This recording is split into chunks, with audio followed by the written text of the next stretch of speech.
Hello friends, welcome back to my YouTube channel Baijnath coaching classes. तो friends, पिछली video में हमने ट्रिग्नोमेट्री पढ़ा था। आज हमारे पास नया टॉपिक है सांख्यिकी, स्टेंगे, माध्य, माध्यक और बहुलक। तो देखते हैं क्या होता है यहाँ पर माध्य।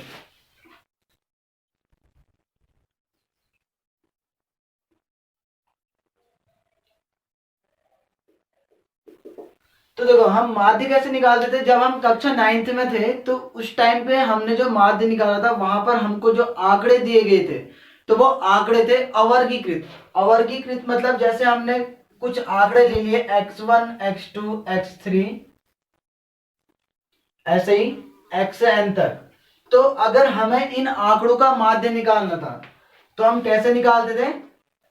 इन आंकड़ों का जो माध्य के लिए फॉर्मूला होता था एक्स बार बराबर जो आंकड़े दे रखे हैं या प्रेक्षण कह सकते हैं इनको हम। तो क्या लिखेंगे, प्रेक्षणों का योग या आंकड़ों का योग कह सकते हैं इसको, बट्टे कुल प्रेक्षण। तो देखो, हम इसको क्या लिख सकते हैं, फिर प्रेक्षणों का योग मतलब x1 प्लस x2 ऐसे कहां तक का योग करेंगे, xn तक का। और टोटल नंबर कितने आ गए, xn मतलब n नंबर है उसमें। तो क्या लिखेंगे यहाँ पर, n। तो x बार बराबर कितना आ जाएगा, x1 प्लस x2 प्लस ऐसे चलते चलते कहां तक आएगा, xn अपॉन पे n नंबर। अब देखो, एक एग्जांपल के तौर पे मान लेते हैं हम, हमें क्या निकालना है, जैसे 1 से 10 तक के हमारे पास क्या दे रखी है, संख्याएं दे रखी है कोई। देखो, तो हमें क्या करना है, इसका माध्य अगर निकालना है तो इसका माध्य कैसे निकालेंगे, फिर x बार बराबर 1 प्लस 2 प्लस 3 प्लस 4 प्लस ऐसे कहां तक का, 10 तक। तो टोटल संख्याएं कितनी हो जाएंगी 1 से 10 तक का, 10। तो क्या करेंगे, इन सब का योग करेंगे और बट्टे 10 कर देंगे। तो कितना आ जाएगा उसमें। इस प्रकार से हम क्या करेंगे, इसका माध्य निकाल सकते हैं। ठीक है, तो 1 से 10 तक की संख्याओं का योग कितना आता है, ये कितना आ जाएगा, 55 बट्टे 10। तो ये क्या आ जाएगा, उनका माध्य आ जाएगा। तो इस प्रकार से हम क्या करते थे, पहले माध्य निकालते थे। अब उसके बाद, ये तो कब था, जब आंकड़े अवर्गीकृत हों। इसमें लिख देंगे, जब आंकड़े अवर्गीकृत हों। अवर्गीकृत मतलब उसमें फिक्स नहीं दे रखा है हमें, बस आंकड़े दे रखे हैं 1 2 3 4 5 ऐसे संख्याएं दे रखी हैं।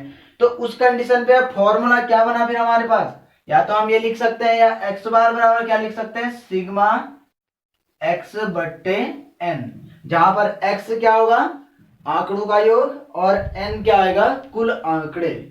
अब सेकंड आता है इसमें, जब आंकड़े वर्गीकृत हों।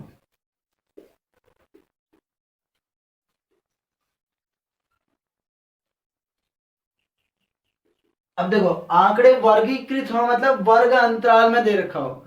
देखो, उससे उसमें क्या आ जाएगा, जैसे हमको दे रखा है, हमने मान लिया 1 से 10 तक, तो हमने इनको वर्ग अंतराल में बना दिया।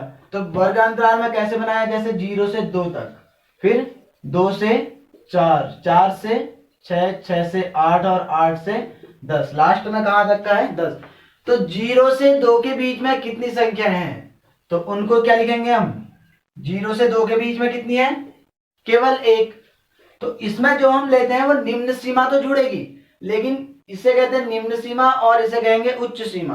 तो ये उच्च सीमा वाला नंबर नहीं लेंगे हम यहाँ पर, तो 2 जो है उसको नहीं लेंगे हम, क्या लेंगे, केवल एक। फिर 2 से 4 के बीच में क्या क्या आ रहा है, 2 और 3 आ रहा है। तो कितनी संख्या आ गई, 2। 4 को नहीं लेंगे, 4 के बीच में, यानी कि 4 से कम होना चाहिए, 2 के बराबर या 2 से अधिक होना चाहिए। ऐसे ही 4 से 6 के बीच में कितना आ रहा होगा, 4 और 5 आ रहा होगा। तो 2 संख्याएं, सब में 2 आएगा, 6 से 8 में भी, और 8 से 10 में भी क्या आएगा, 8 और 9। तो 2 संख्याएं। तो ये जो आया हमारे पास, इसको कहते हैं हम बारंबारता, यानी कि फ्रीक्वेंसी। और ये क्या आ गया हमारे पास, वर्ग अंतराल। क्या आ जाएगा, ये वर्ग अंतराल। और ये क्या है हमारे पास, इसमें फ्रीक्वेंसी।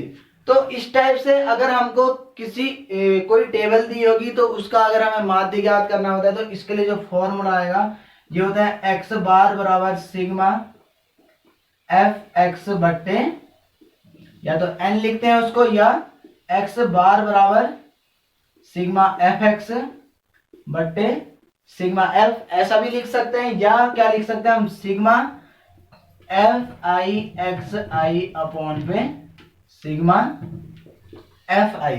अब देखो यहां पर आई क्या है, आई का मान होगा 1 से लेकर के n तक का। अब ये 1 से लेकर n तक क्या है इसमें, अब देखो इसी क्वेश्चन में कर लेते हैं। अब हमने क्या लिखा इसमें, सिग्मा एफ एक्स, इसका मतलब हमको f तो मिला है, f क्या है बारंबारता, तो ये x क्या होता है, यहाँ पर x होता है मध्यमान, तो हम क्या निकालेंगे यहाँ पर, पहले x निकालेंगे। तो ये x कैसे निकलेगा, निम्न सीमा प्लस उच्च सीमा बट्टे 2 कर देंगे तो ये x निकल जाएगा मध्यमान। तो 0 में 2 को जोड़ेंगे कितना आ जाएगा, 2, 2 बट्टे 2 करेंगे तो कितना आ जाएगा 1। ऐसे ही 2 और 4 के बीच में क्या होगा 3, 4 और 6 के बीच में 5, 4 और 6 को जोड़ो बट्टे 2 कर देंगे तो 6 बट्टे 6 धन 8 बट्टे 2 कितना आ जाएगा 7, और ये आ जाएगा 9। तो ये हमने किया कैसे, इसके लिए फॉर्मूला होता है मध्यमान निकालने के लिए x, यानी कि मध्यमान निकालने के लिए अगर फॉर्मूला निकालना है तो हमें क्या निकालेंगे, निम्न सीमा प्लस उच्च सीमा बट्टे 2, यानी कि 0 में 2 को जोड़ेंगे बट्टे 2 करेंगे, 2 में 4 को जोड़ेंगे बट्टे 2 करेंगे, तो ऐसे ही हमारे पास क्या आ जाएगा x। तो देखो फॉर्मूला क्या है, एफ एक्स और उसका क्या करेगा सिग्मा, सिग्मा मतलब योग, तो हमें क्या निकालना है, पहले एफ एक्स निकालना है, तो एफ और एक्स का मल्टीप्लाई करेंगे उसके बाद उन सबका योग कर देंगे। तो देखो क्या कहना चाह रहे हैं, एफ और एक्स, 1 इंटू 1 कितना हो जाएगा 1, 2 इंटू 3 6, 2 इंटू 5 10, 2 इंटू 7 हो जाएगा 14, 2 इंटू 9 कितना हो जाएगा 18। तो देखो इतना आ गया हमारे पास, इसको लिखेंगे हम एफ एक्स, यानी कि एफ इंटू एक्स। तो अगर इस सब को हम अगर जोड़ेंगे तो जोड़ने पे कितना आ जाएगा, ये आ जाएगा 17, फिर उसके बाद ये आ जाएगा 31, ये आ जाएगा टोटल 49। तो देखो, और अगर अब देखो हमारे पास क्या निकल गया, इसको हम क्या कहेंगे, ये आया एफ एक्स, और इन सब का अगर योग कर दिया तो इसको लिखेंगे सिग्मा एफ एक्स। तो ये क्या आया हमारे पास, सिग्मा एफ एक्स आया, यानी कि इस एफ एक्स, एफ और एक्स का हमने मल्टीप्लाई किया, फिर उन सब का हमने क्या कहते हैं योग, सिग्मा मतलब होता है योग। ऐसे ही अब क्या निकालना है, सिग्मा एफ कहेंगे उसको, या एन, तो ये सिग्मा एफ या ये कैपिटल एन एक ही बात है यहाँ पर। तो ये क्या होता है, बारंबारताओं का योग, तो क्या आ जाएगा यहाँ पर, ये आ जाएगा 9। तो अब इस फॉर्मूले में रख देंगे, तो x बार बराबर कितना है, सिग्मा एफ एक्स कितना है हमारे पास 49, और सिग्मा एफ कितना आया 9। तो इस प्रकार से हम क्या करेंगे, जब आंकड़े क्या होंगे वर्गीकृत होंगे तो इस प्रकार से हम क्या करेंगे, उसमें फॉर्मूले से माध्य निकाल लेंगे।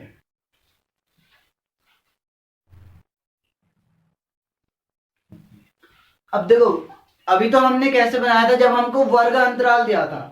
अब क्या होगा, कभी कभी ऐसा भी दिया हो सकता है कि हमको x दिया होगा और f दिया होगा, तो उसमें हम क्या करेंगे, अब x मतलब इसका मतलब क्या है कि आंकड़ों में 2 कितनी बार आया, 4 बार। जैसे हमने कोई आंकड़े लिखे यहाँ पर 1 2 2 3 4 5 2 4 2 3 5 6, इस प्रकार से अगर हमने कोई आंकड़े लिखे तो क्या होगा उसमें, जैसे 1 2 3 4, तो 2 कितनी बार आ रखे हैं यहाँ पर 4 बार। तो उसी चीज को हम क्या करते हैं, इन आंकड़ों को, जैसे हमारे पास अगर कुछ फिक्स आंकड़े दे रखे हैं 5 या 6, तो उसमें तो हम क्या कर सकते हैं, सीधे सीधे उनको आंकड़ों का योग बट्टे कुल आंकड़े करके निकाल सकते हैं। अब अगर हमको बहुत सारे आंकड़े दे रखे हैं तो हम उस टाइम पे क्या होता है कि वो वाला फॉर्मूला लगा के थोड़ा डिफिकल्ट पड़ जाता है हमारे लिए। तो हम क्या करते हैं, उन आंकड़ों को पहले वर्गीकृत करते हैं, उसके बाद हम क्या करते हैं माध्य निकालते हैं। अब अभी अगर हमको 5-6 आंकड़े दे रखे तो हम क्या करेंगे, आंकड़ों का योग करेंगे, बट्टे अगर 6 आंकड़े हैं तो बट्टे 6 लिख देंगे तो वहां पर आ जाएगा। अब अगर ऐसे ही हमको क्या कर रखे होंगे, बहुत सारे आंकड़े दे रखे हैं तो हम क्या करते हैं उस टाइम पे उनको जोड़ेंगे नहीं, उनको क्या करेंगे पहले वर्गीकृत करेंगे। जैसे हमने क्या लिखा है यहाँ पर, एक्स मतलब क्या हो गया, आंकड़ा, यानी कि 2 कितनी बार आ रखा है इसमें, 4 बार आ रखा है। ऐसे ही 3 कितनी बार आ रखा होगा, 6 बार। अब भले ही इसमें 3 6 बार नहीं है, लेकिन हमने ऐसे आंकड़े ले रखे हैं जिनमें 3 आया होगा 6 बार, 4 आया होगा 5 बार, ऐसे ही 5 आया होगा 7 बार। तो कुछ इस टाइप से हमने क्या कर रखे, आंकड़े ले रखे हैं। तो ये आ गया बारंबारता कि कौन सा आंकड़ा कितनी बार आ रखा है, वो आती है उसकी बारंबारता। तो उसके बाद हम क्या निकालेंगे, एफ एक्स निकालेंगे। फिर एफ एक्स निकालने के बाद यहाँ पर क्या करेंगे, इस एफ एक्स का योग कर देंगे तो सिग्मा एफ एक्स आ जाएगा, और बारंबारताओं का योग करेंगे तो वो उसको हम एन लिखेंगे या सिग्मा एफ लिखेंगे। अब एक चीज इसमें आता है कि एक्स बार बराबर लिखा था हमने sigma F I x I upon में सिग्मा एफ आई, जहां पर ये आई क्या था, 1 से लेकर के n तक का। तो इस फॉर्मूले में इस आई का मतलब क्या है, तो देखो आई मतलब क्या है, यहाँ पर आई का मान क्या होगा, यहाँ पर लिखेंगे आई बराबर 1 2 3 और ये कहां तक जाएगा, n तक का। तो देखो कहने का मतलब क्या है, एफ आई एक्स आई, अगर हम आई का मान 1 रख दें तो इसका मतलब क्या आएगा, ये आई का मान 1 रखेंगे तो f1 x1। तो f1 x1 मतलब क्या होगा, ये पूरी बारंबारता क्या है f, तो ये वाला पद देखेंगे तो ये f1 हो गया, और ये क्या होगा f2 हो जाएगा, ये f3 हो जाएगा, ये f4, ये f5, और ऐसे ही ये क्या होगा फिर x1 x2 x3 x4। हमने इन सबको क्या लिखा है, जनरली एक टर्म x मान लिया, ऐसे ही ये बारंबारता f कर लिया, तो इसका पहला टर्म क्या होगा f1, दूसरा टर्म f2, तीसरा n3। तो ऐसे ही क्या आया फिर इसमें f, अगर हम i का मान 1 रखते हैं तो क्या आएगा f1 इंटू x1, तो f1 ये है और x1 क्या है 2, तो 4 और 2 का मल्टीप्लाई करेंगे तो कितना 8, तो ये क्या आ जाएगा f1 x1।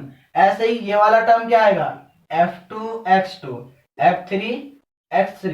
तो सारे टर्म को अगर हम जोड़ देंगे तो लास्ट में तब हमने इसको जनरली क्या कहा f1 प्लस f1।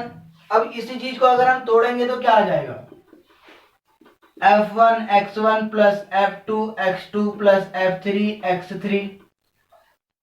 यही सब तो लिखना पड़ेगा हमको, तो इन सबको जोड़ दिया हमने यहाँ पर, तो उसको सिंपली हमने क्या लिख दिया, उसमें इन सारे f1 x1 ना लिख करके इसको क्या लिख दिया हमने एफ आई एक्स आई। ये तो या एफ आई एक्स आई ना लिखेंगे तो हम सीधे क्या लिख सकते हैं सिग्मा एफ एक्स बट्टे सिग्मा एफ। तो इस प्रकार से हम क्या करेंगे, यहाँ पर इस चीज को फाइंड कर सकते हैं। तो यहाँ पर ये आई का मतलब क्या है वो सबको समझ में आ गया होगा। आई मतलब क्या है, अगर 1 रखेंगे तो ये पहला पद आएगा, 2 आई के बदले 2 रखेंगे तो f2 x2 मतलब ये वाला पद आ जाएगा, इन दोनों का मल्टीप्लाई करके। तो उन सिग्मा मतलब क्या, उन सब का योग आ गया, यानी कि ये जितने भी टर्म आएंगे उन सब का यहाँ पर योग आएगा। बस उसके बाद क्या करेंगे, सिग्मा एफ आई मतलब क्या होगा, एफ आई मतलब 1 रखा तो f1 f2 f3, तो सिग्मा जब लगाया तो क्या हो गया, सिग्मा मतलब क्या आ गया, इन सब का योग यहाँ पर। तो फिर उसी फॉर्मूले में रखेंगे सिग्मा एफ एक्स बट्टे एन वाले फॉर्मूले में, और वहां से क्या आ जाएगा आंसर। तो इसमें हमको कंफ्यूज होने वाली बात नहीं, हम इसको क्या लिख सकते हैं एफ आई एक्स आई बट्टे सिग्मा एफ आई भी लिख सकते हैं, या क्या लिख सकते हैं सिग्मा एफ एक्स बट्टे कैपिटल एन। तो कैपिटल एन भी क्या होता है, यहाँ पर इसको लिखेंगे क्या, बारंबारताओं का योग। कैपिटल एन होता है बारंबारता का योग, और एक्स होता है मध्यमान। अब कभी कभी एक्स दिया रहता है, या फिर हम अगर क्या होगा, अगर वर्ग अंतराल दिया होता, जैसे हमको लिखा होता 0 से 2, 2 से 4, 4 से 6, तो क्या होगा उस कंडीशन पे जो ये x होता है उसको हम निकालते हैं अपनी तरफ से, फिर इन दोनों का योग करेंगे बट्टे 2 कर देंगे, ऐसे इन दोनों का योग करेंगे बट्टे 2 कर देंगे, तो वहां से क्या होता है मध्यमान निकलता है फिर वो। तो f क्या आ गया या n क्या हो गया, इसमें बारंबारताओं का योग। तो इस प्रकार से हम क्या करेंगे, माध्य से रिलेटेड क्वेश्चन बनाएंगे।